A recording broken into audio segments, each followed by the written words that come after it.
아멘. 오늘 하나님의 말씀은 에레미야 44장입니다.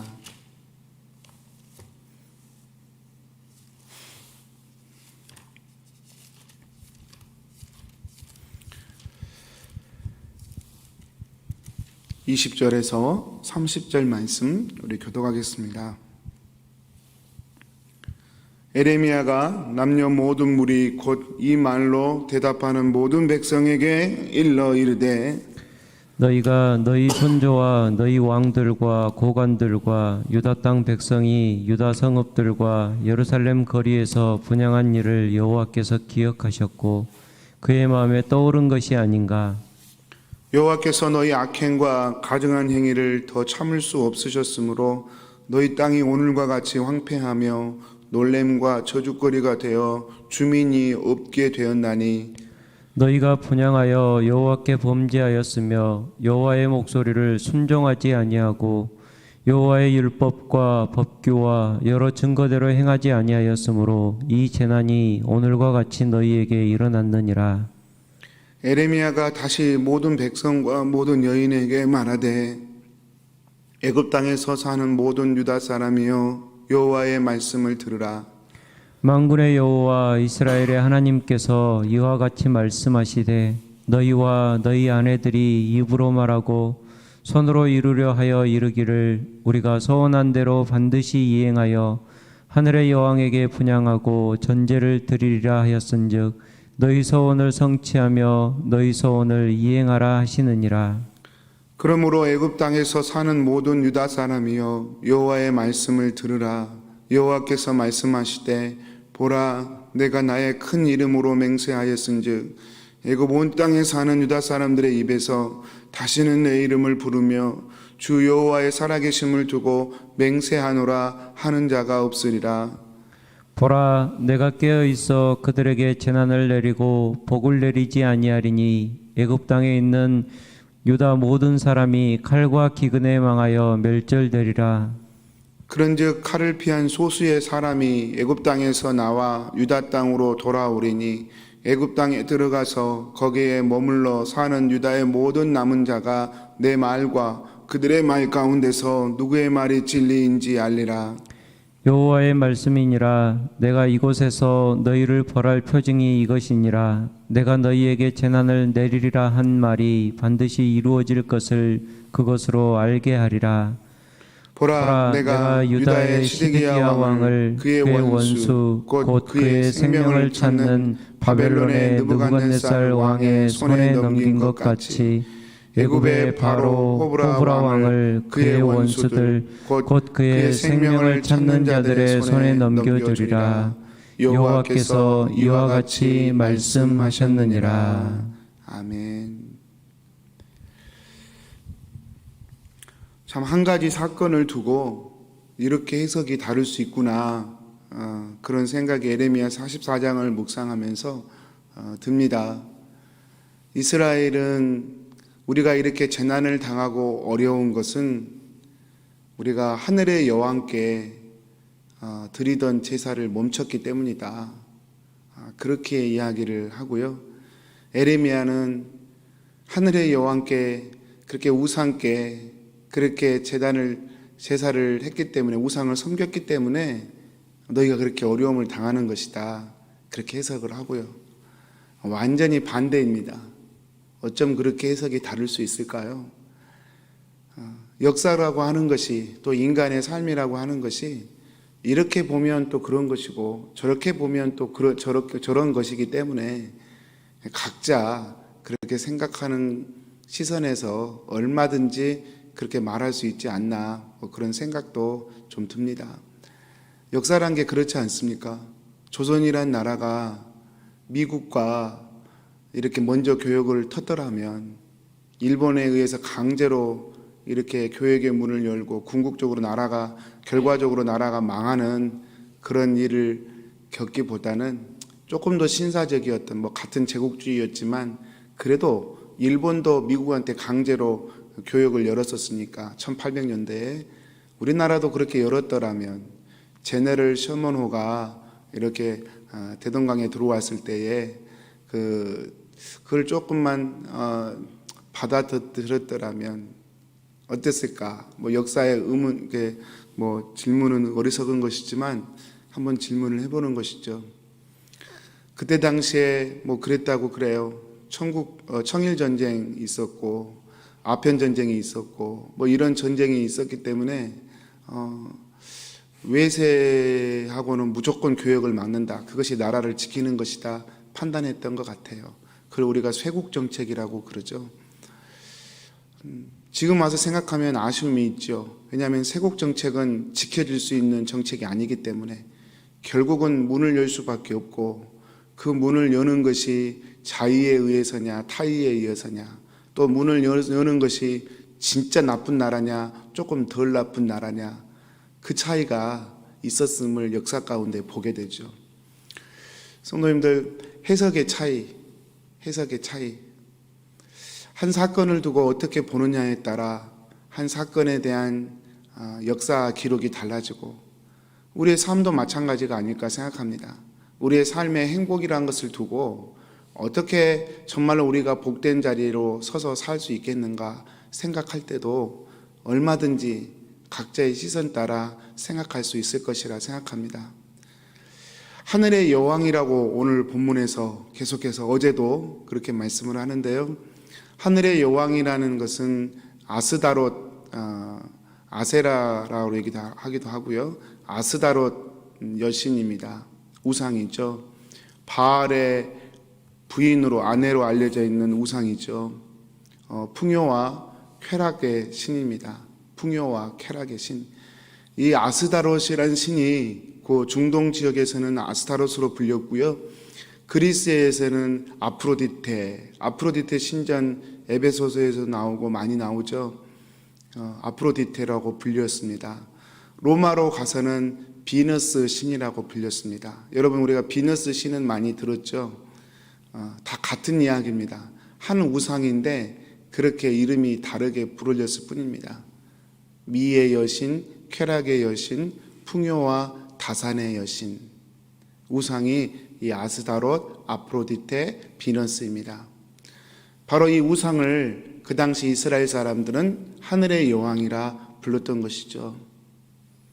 이스라엘 사람들은 그 하늘의 여왕께 제사를 열심히 드리면 그 명성답게 풍요와 다산과 쾌락을 누리며 살 수 있을 것이라 생각했던 것입니다. 근데 에레미야는 거꾸로 너희가 바로 그 아프로디테, 그 아스다롯, 그 비너스에게 너희의 인생을 맡겼기 때문에 너희가 이렇게 재난을 받는 것이다. 그렇게 말씀을 하는 것이고요.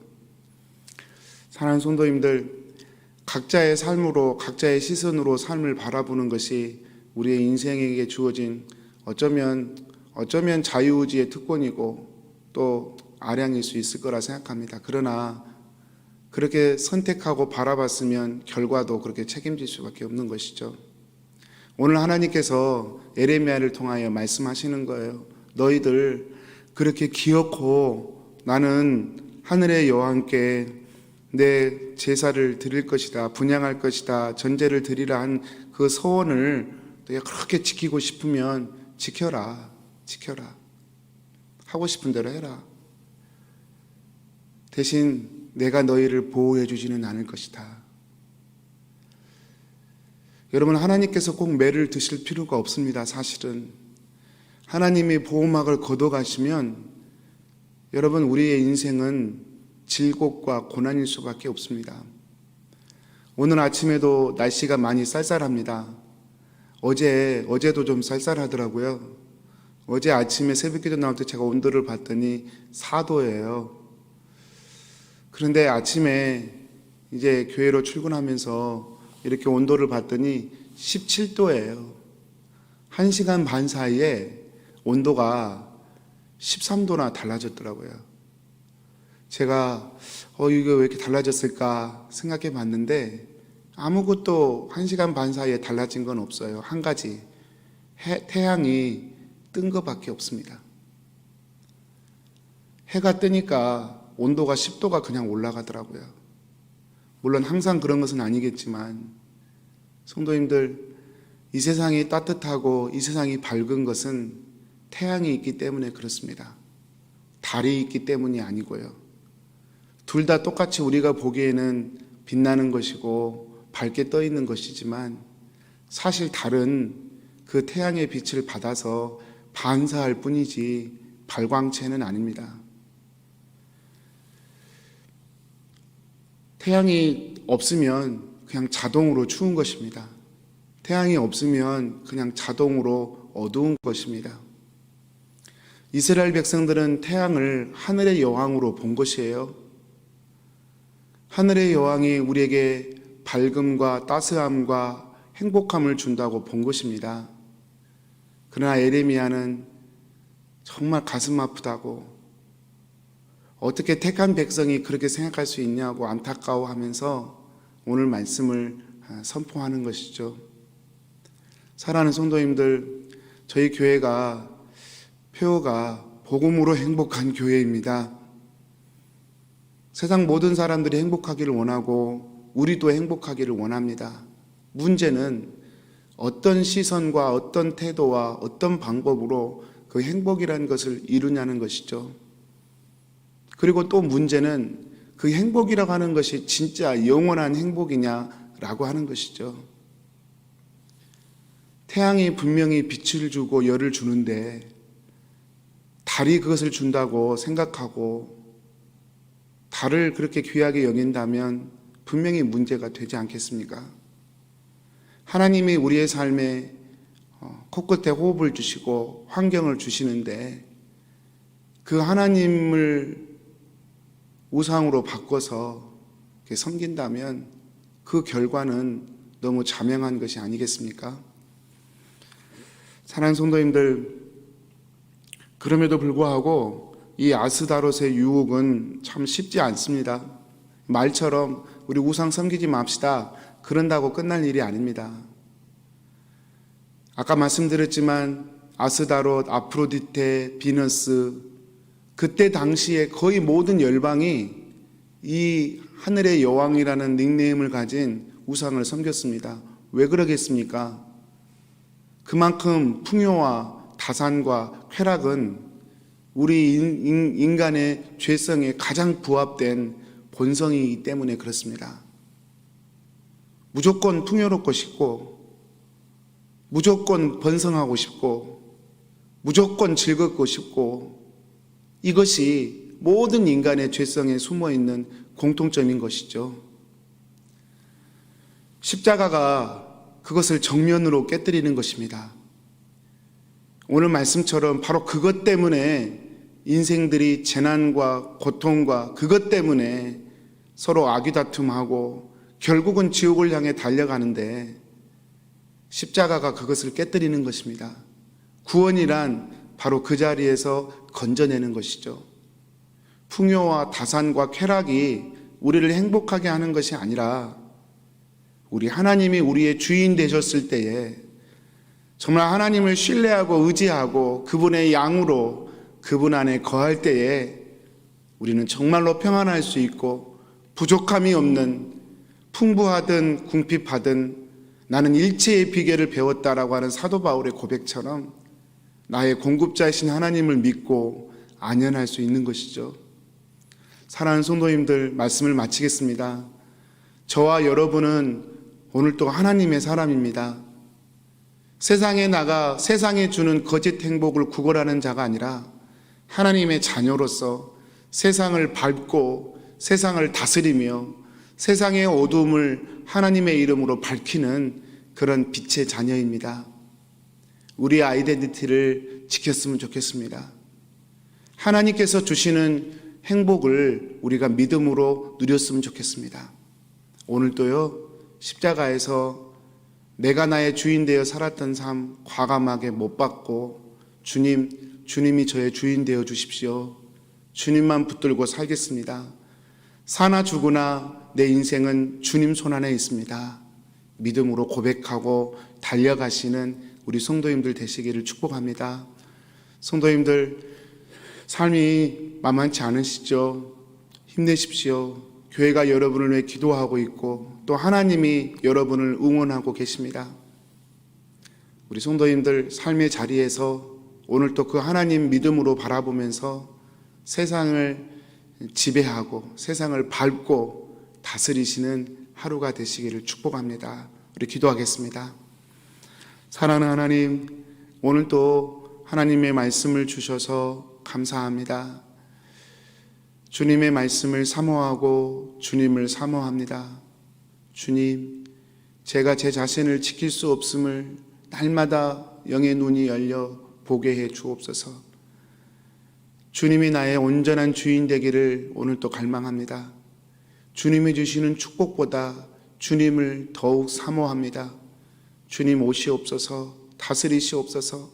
우리의 심령 가운데 성령으로 충만하게 임하여 주셔서 정말 주님과 함께 주님을 주인 삼아 오늘 또 주어진 남은 인생도 살아내며 주님 주시는 참된 복을 맛보는 저의 삶이 되게 하여 주옵소서.